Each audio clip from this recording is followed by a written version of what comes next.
Kembali lagi di Anyus Malam, pemirsa. Aksi sebuah ambulans nekat melawan arus dan cekcok dengan pengendara lainnya di kawasan Keramat Jati, Jakarta Timur ini viral di media sosial. Untuk menghindari kecelakaan, petugas menghimbau agar ambulans tidak membuka kontraflow sendiri tanpa pengawalan petugas. Rekaman dari dalam mobil ambulan ini menunjukkan kondisi lalu lintas yang padat Jalan Raya Bogor, Keramat Jati, Jakarta Timur pada Sabtu malam. Berdalih dalam kondisi emergensi, sopir ambulan memutuskan untuk membuka kontraflow yang didampingi oleh relawan. Namun salah satu pengemudi mobil dari arah berlawanan sempat tak mau memberi jalan kepada ambulan, hingga cekcok antara keduanya tak terhindarkan. Emergency, Pak, emergency. Sini turun sini. Baik, sini turun. Kita menghimbau biar sama-sama tertib aman. Nanti kalau memang mudah-mudahan tidak kejadian seperti itu tidak terjadi lagi, untuk ambulan juga tetap kalau prioritas tetap kita prioritas. Mantan Komisioner Komnas HAM Natalius Pigai merasa tidak menyudutkan ras tertentu dalam cuitannya. Pigai menyatakan bahwa cuitannya murni kritikan untuk Presiden Jokowi dan Ganjar Pranowo.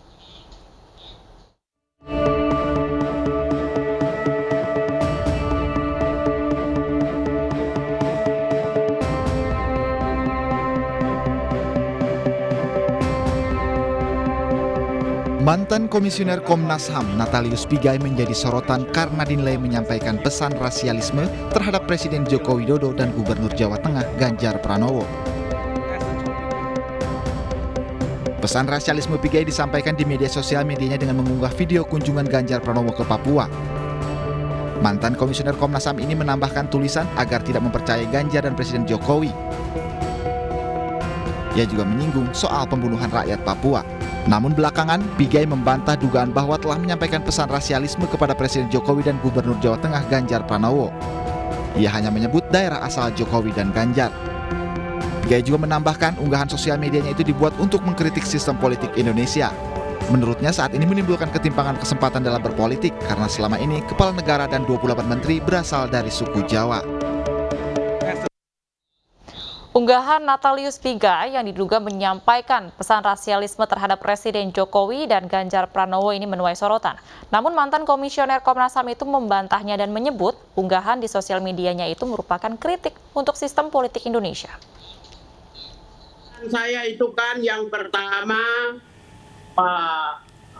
orang Jawa Tengah, Joko Widodo, Ganjar Pranowo. Jadi saya tidak sertakan dengan sadar dan sengaja tidak menyertakan Jawa Tengah, Jokowi, Ganjar Pranowo. Kalau saya pisahkan ada antara frasa Jawa Tengah dan Jokowi, maka itu dimaknai sebagai saya lebih cenderung kepada komunitas provinsi ya Jawa Tengah. Tapi mengapa harus ada frasa Jawa Tengah di situ? Ya, frasa Jawa Tengah itu kan asal daripada Pak Joko Widodo dengan Ganjar Pranowo. Sama saja dengan orang Papua Natalius Pigai. Sama saja dengan matahari terbit di barat, matahari terbit di timur. Itu kan aksioma.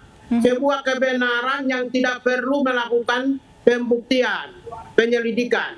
Itu yang pertama. Yang kedua, rakyat Indonesia mesti mengerti bahwa antara Jawa dengan Jawa Tengah itu berbeda. Kalau Jawa itu di dalam sosiologi klasik ada Javanese voters, ada Javanese religions, ada Javanese people. Kalau Javanese people itu mengarah kepada suku Jawa. Tapi kalau Jawa Tengah itu mengarah kepada provinsi, ibu kota administratif, provinsi administratif. Di Jawa Tengah itu tidak hanya dihuni oleh satu suku. Ada juga orang berbudaya Samin, ada orang Papua, ada orang Sumatera, ada orang Kalimantan. Karena itu sebutan Jawa Tengah itu adalah sebutan provinsi. Kalau sebutan provinsi berbeda dengan suku Jawa. Ya kan saya bilang kalau mereka mau melaporkan saya, Jawa Tengah kan provinsi. Jadi Anda tidak masalah dengan cuitan ini jadi dilaporkan? Mereka tidak bisa begini, mereka tidak memiliki standing hukum untuk melaporkan. Jadi Karena saya sudah sebut dilaporkan. nama, jadi yang berhak melaporkan itu Jokowi dan Ganjar Pranowo, tapi bukan rasismenya, tuduhannya. Tuduhan tinggal saya membuktikan. Di mana saya bilang perampokan kekayaan alam Papua. Menteri Sosial Tri Risma Harani kembali murka saat kunjungan kerja. Risma memarahi pegawai dinas sosial yang diduga lalai dalam mendata penerima bantuan.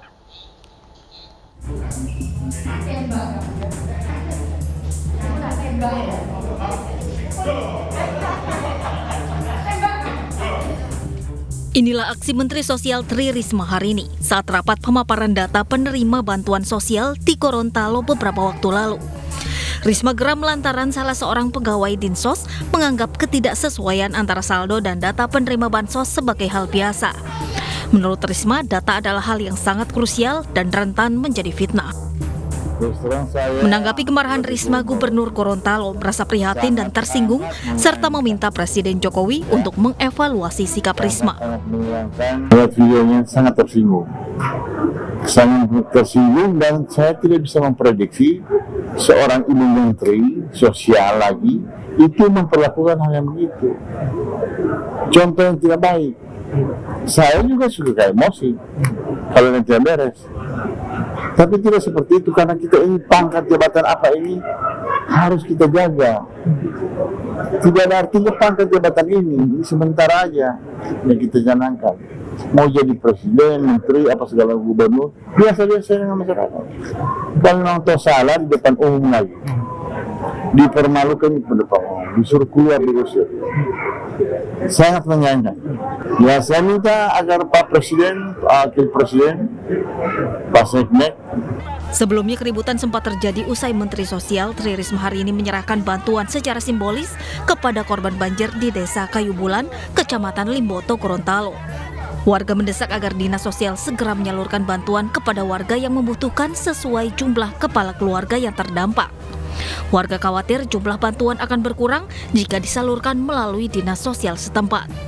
Terkait keributan ini, Dinas Sosial berdalih penyaluran tertunda lantaran masih terkendala pendataan. Tujukan bantuan yang disalurkan ada tikar, ada misalkan jangan sampai kurang tikar, ya, makanya itu disalurkan sekarang. 6 hari ini belum terima bantuan? Belum ada, masih belum ada. Nama-nama sudah ada datanya. Insya Allah, cuma tolong pastikan. Mereka minta pembagian ini malam ya, karena masyarakat di sana itu ini permintaan dari masyarakat. Saya minta besok toh usahakan sama dengan pembagian tadi Pak. Siap, yang penting ada datanya.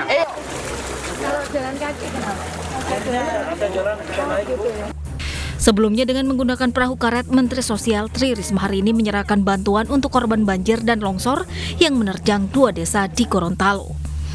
Dari Gorontalo, Burhan Undu, iNews melaporkan. Partai Demokrat membantah mengintimidasi mantan kadernya di kubu Muldoko yang mengajukan judicial review terhadap AD ART partai. Partai Demokrat di bawah kepemimpinan AHY menyatakan tidak gentar terhadap judicial review tersebut.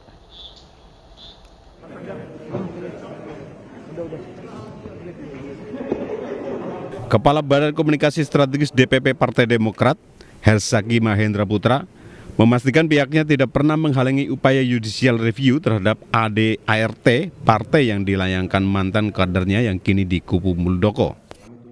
Mantan kader yang dimaksud adalah mantan Ketua DPC Demokrat Ngawi, Muhammad Isnaini Widodo, mantan Ketua DPC Bantul, Nur Rohmat Juli, mantan Ketua DPC Tegal, Ayu Palaretin, dan mantan Ketua DPC Samosir Binsar Trisakti. Hersaki memastikan kabar adanya intimidasi dari kubu AHY adalah fitnah. Tidak ada itu fitnah kalau beliau diintimidasi dan diiming-imingi uang dan jabatan gitu. Begitu juga dengan yang lain-lain. Kalau dari kami tidak ada. Tapi kalau misalnya bisa kami sampaikan juga ya bahwa kader Partai Demokrat dari seluruh Indonesia kan sangat marah nih terhadap mereka. Dan sudah jelas di sini bisa kelihatan para pemilik suara sah semuanya mendukung Ketum AHY. Sehingga banyak juga kader-kader kami di daerah yang gerah dengan mohon maaf kelakuan beberapa mantan kader kami yang sangat-sangat tidak moral dan tidak patut itu. Diberitakan sebelumnya, kubu Muldoko mengajukan gugatan judicial review terhadap ADART Partai Demokrat ke PT UN dan juga Mahkamah Agung. Bahkan mereka juga menggandeng ahli hukum tata negara Yusril Ihza Mahendra sebagai kuasa hukumnya. Judicial review terhadap ADART partai politik adalah hal baru dalam hukum di Indonesia. Meski menilai langkah ini sebagai langkah yang mengada-ada, kubu AHY menyatakan siap menghadapinya. Dari Jakarta, Fikirian, Enggar Bagus, Nanda Sinaga, iNews melaporkan. Presiden KSPI Said Iqbal menyatakan kebangkitan Partai Buruh dalam Kongres 4 hingga 5 Oktober 2021. Dirinya juga menyatakan Partai Buruh siap maju dalam pemilu 2024.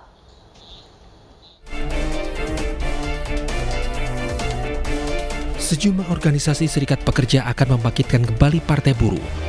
Partai Buruh yang baru rencananya akan didukung 11 serikat pekerja, diantaranya pendiri Partai Buruh Lama, Konfederasi Serikat Buruh Sejahtera Indonesia, Federasi Serikat Pekerja Metal Indonesia, dan Konfederasi Serikat Pekerja Indonesia. Presiden KSPI Said Iqbal menyatakan kebangkitan Partai Buruh akan dideklarasikan dalam Kongres 4 hingga 5 Oktober 2021. Bisa kami katakan bahwa ada perbedaan mendasar antara Partai Buruh yang lama dan yang baru. Karena selalu muncul pertanyaan, apa bedanya? Salah satu beda yang sangat mencolok adalah Partai Buruh yang lama hanya ada didukung oleh satu serikat buruh, yaitu KSBSI. Hari ini Partai Buruh yang baru didukung oleh Serikat Petani Indonesia, organisasi petani terbesar di Indonesia. 4 konfederasi serikat buruh di tingkat nasional, 50 federasi serikat buruh di tingkat nasional, forum guru honorer, tenaga honorer, dan guru swasta. Bangkitnya Partai Buruh dilatar belakangi tidak diakomodirnya suara buruh di parlemen. Puncaknya kala pengesahan Omnibus Law Cipta Kerja. Meski demikian, Partai Buruh diragukan untuk lolos dalam verifikasi partai politik di Komisi Pemilihan Umum. Pada hari ini saya lihat ya belum cukup lah amunisinya gitu. Tapi lebih makro lagi, memang saya melihat potensi mendirikan Partai Buruh di Indonesia itu lebih berat. Karena tradisi politik buruh di kita itu sebetulnya tidak cukup kuat ya. Jadi perjalanan kita sebagai sebuah bangsa, sebagai sebuah negara ini, trajektorinya atau urutannya itu agak beda dengan negara-negara di mana Partai Buruh itu bisa kuat gitu loh. Misalnya di Eropa gitu ya. Partai Buruh sempat aktif dalam pemilu 1999 hingga 2009, yang mana saat itu Muchtar Pakpahan menjabat sebagai Ketua Umum. Dari Jakarta, Tim Liputan iNews melaporkan. Pemirsa, objek wisata Kebun Binatang Bandung kembali dibuka dengan terapkan protokol kesehatan. Informasi selengkapnya akan kami hadirkan untuk Anda. Tetaplah di iNews Malam.